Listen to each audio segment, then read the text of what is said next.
प्यारे दोस्तों नमस्ते। आइए हम सुनते हैं गोवर्धन पर्वत की कहानी। प्राचीन समय की बात है। वृंदावन में आसपास के झरने, कुएं, बावड़ियां, नदियां अकाल पड़ने के कारण सब सूख जाते हैं। बारिश होगी इसलिए गांव के सभी लोग देवता इंद्र को प्रसन्न करने के लिए बड़ा यज्ञ करते हैं। सारे गांव वाले यज्ञ करके इंद्र भगवान से बारिश करने की प्रार्थना करते हैं। ये सब कुछ लीला कृष्ण देख रहा था और वहां से जाकर अपने बाबा से कहते हैं, बाबा ये गांव वाले यज्ञ क्यों कर रहे हैं? यज्ञ करने से क्या बरसात हो जाएगी?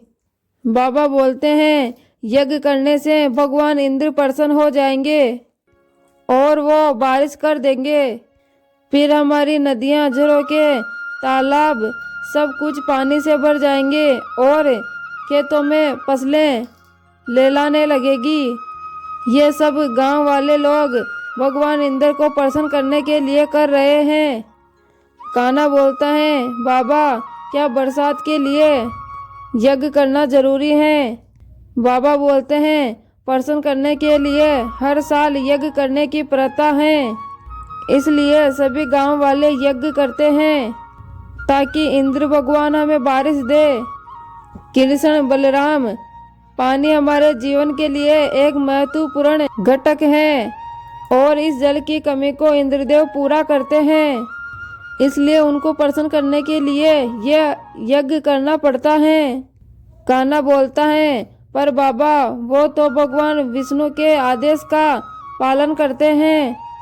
यह तो इंद्र भगवान का काम है और उनका धर्म भी है। वो कुछ अलग तो नहीं कर रहे हैं, फिर क्या हुआ? हम यज्ञ ना करें, उनको तो उनका कार्य करना चाहिए ना। बाबा बोलते हैं, कृष्णा तुम समझ नहीं पा रहे हो। कृष्ण बोलता है, बाबा मैं जो आपको समझाने जा रहा हूँ वो आप नहीं समझ पा रहे हो। इस प्रकार तो हमें धरती के लिए पूजा भी करनी चाहिए, जो हमें धान देती हैं, जो हमें फसल देती हैं। हमें गोवर्धन की भी पूजा करनी चाहिए। इस गोवर्धन पर्वत पर हम अपनी गाय बक चराने ले जाते हैं, तभी हमको गाय से दूध मिलता है और उसी से हमारा व्यापार होता है।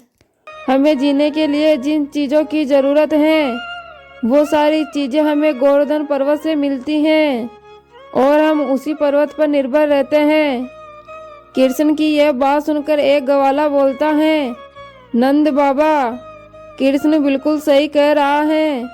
सारे देवताओं को तो भगवान विष्णु शक्ति प्रदान करते हैं और वर्षा के लिए इंद्र के लिए कोई अलग से यज्ञ करने की कोई आवश्यकता नहीं है। हमें तो गोवर्धन पर्वत की पूजा करनी चाहिए। यह सब सुनकर कृष्ण बोलता है, मेरे वृंदावन के सभी साथियों, मेरे प्यारे ग्वालों, मैं आपसे विनती करता हूँ, हमें सब कुछ देने वाला ये गोवर्धन पर्वत है जो हमारी आवश्यकताओं की पूर्ति करता है। हमें तो गोवर्धन पर्वत की पूजा करनी चाहिए और गोवर्धन पर्वत ही वृंदावन की जान है। यह गोवर्धन पर्वत हमें क्या नहीं देता, ये तो हमें सब कुछ ही देता है। हमारी गायें इसके जंगलों की घास खाकर पलती हैं और उनसे हम दूध निकालकर अपना व्यापार करते हैं और गोवर्धन पर्वत से बहने वाली नदी से हमारी प्यास बुझती है। इस पर्वत के मैदानों में हमारे लिए फसलें होती हैं। गांव वालों, आप सभी बताइए, क्या ये सब हमें इंद्र देते हैं? ये सब कुछ हमें गोवर्धन पर्वत देते हैं, इसलिए हमें गोवर्धन पर्वत की पूजा करनी चाहिए। कृष्ण की यह बात सारे गांव वालों को समझ में आ जाती है। सारे गांव वाले इंद्र भगवान का यज्ञ छोड़कर गोवर्धन पर्वत की पूजा करने चल पड़ते हैं। सारे लोग गोवर्धन पर्वत की जय जयकार करते हैं और सभी गोवर्धन पर्वत की परिक्रमा करते हैं। जब गोवर्धन पर्वत की जय जयकार इंद्र देव के कानों तक पहुंचती है, घोर अपराध यह कौन है जो मेरा इतना बड़ा यज्ञ छोड़कर गोवर्धन की जय जयकार कर रहा है? महाराज इंद्र, सभी लोग बाल कृष्ण की बातों में आकर आपका यज्ञ छोड़कर गोवर्धन पर्वत की पूजा कर रहे हैं।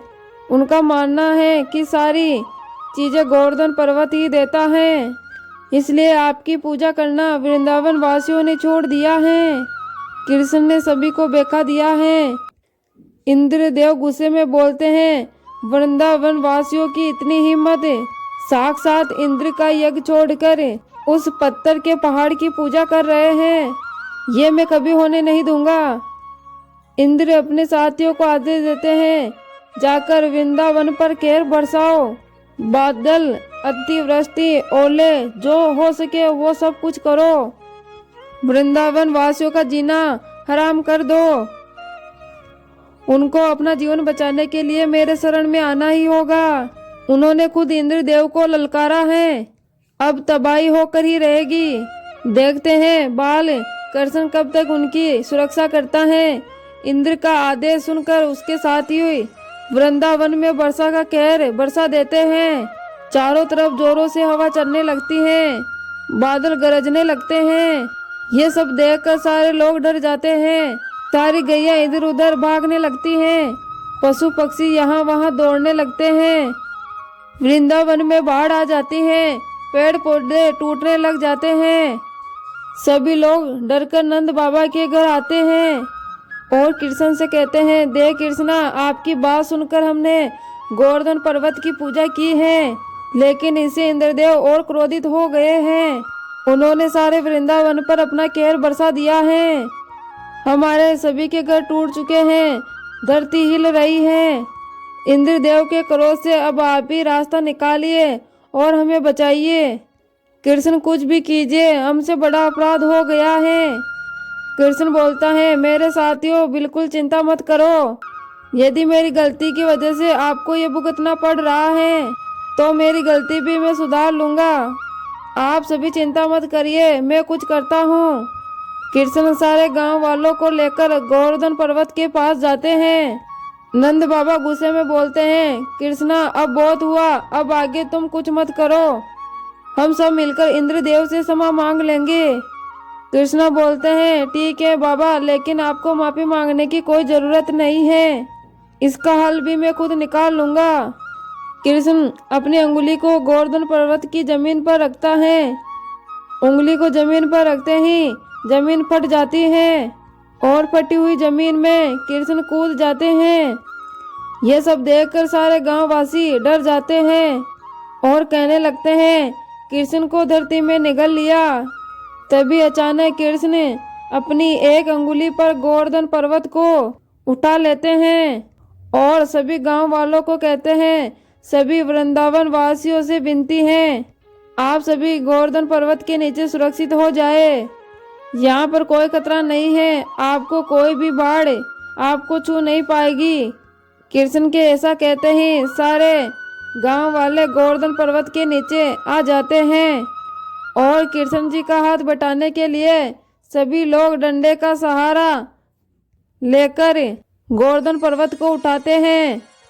इससे इंद्रदेव और ज्यादा गुस्से में आ जाते हैं और कहते हैं, ये क्या इतना कोहर बरसाया, इतनी बाढ़ लाई, इतनी बारिश की, फिर भी ये सारे लोग सुरक्षित क्यों हैं? अब इंद्रदेव गोवर्धन पर्वत पर बिजलियां बरसाना शुरू कर देते हैं ताकि वहां से डर के गांव वाले भाग जाए।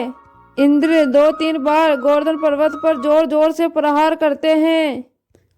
सारे वृंदावन वासी डर जाते हैं गोवर्धन पर्वत गिर ना जाए, पर कृष्ण पूरी ताकत के साथ में गोवर्धन पर्वत को अपनी अंगुली पर उठा लेते हैं। इंद्रदेव गुस्से में बोलते हैं, अरे ये क्या, एक साधारण बालक मुझे ललकार दे रहा है, मेरे इतना प्रहार करने के बाद भी यह पहाड़ बिल्कुल भी नहीं हिल रहा है, लगता है मुझे स्वयं ही इस धरती पर जाना पड़ेगा। यह नन्हा सा बालक कृष्ण खुद को भगवान समझता है क्या? अब धरती पर जाकर ही पता चलेगा कि असली शक्तिशाली देवता कौन है, इंद्र या फिर कृष्ण। कृष्ण बोलता है, मेरे प्यारे वृंदावन वासियों, आप फिक्र मत करो, इंद्रदेव हमारा कुछ नहीं बिगाड़ सकता, उन्हें अपनी शक्ति का अहंकार हो चुका है और स्वयं मुझसे मिलने यहाँ आ रहे हैं, आप चिंतित ना हो। ऐसा कहकर कृष्ण बांसुरी बजाने लगते हैं और बांसुरी की धुन से एक बादल इंद्र की तरफ जाता है। उस बादल में इतनी शक्ति थी कि इंद्र को अपने रथ से उठाकर नीचे जमीन पर पटक देते हैं। देवराज इंद्र का मुंह कीचड़ से भर जाता है और थोड़ी ही देर में सारे बादल शांत हो जाते हैं। बारिश रुक जाते हैं, पक्षी गैया सब अपनी अपनी जगह पर आ जाते हैं। सारे वृंदावन वासी कृष्ण की जय जयकार करने लगते हैं और कृष्ण गोवर्धन पर्वत को फिर से नीचे रख देते हैं और आकर सारे पेड़ पौधों को सीधा कर देते हैं। तभी उनकी नज़र इंद्रदेव पर पड़ती है। देवराज इंद्र अपना मुकुट उतारकर कान्हों के चरणों में रख देते हैं। भगवान कृष्ण, मुझे क्षमा कर दीजिए, मैंने आपका प्रतिहार किया। मुझे मालूम है आप साक्षात विष्णु का अवतार हैं और विष्णु ही तो हम सभी देवताओं को शक्ति प्रदान करते हैं और मैंने आपसे प्रतिहार किया। मुझे अभिमान हो गया था अपनी शक्ति पर मैं यह भूल गया था कि मुझे भी शक्तियाँ आपने ही प्रदान की हैं। मुझे क्षमा कर दीजिए प्रभु। यह बात सुनकर कृष्ण बोलते हैं, देवराज इंद्र, आपको अपनी शक्ति का अभिमान हो चुका है और उसी अभिमान को तोड़ने के लिए मैंने ये सब कुछ किया है। आपको भगत गणों की रक्षा करनी चाहिए, ना कि उन पर अपनी शक्ति का प्रहार करना चाहिए। जाओ, अब मैंने तुम्हें माफ कर दिया। तो प्यारे दोस्तों, ये थी गोवर्धन पर्वत की प्यारी सी कहानी। कैसी लगी कमेंट बॉक्स में कमेंट करके ज़रूर बताएं।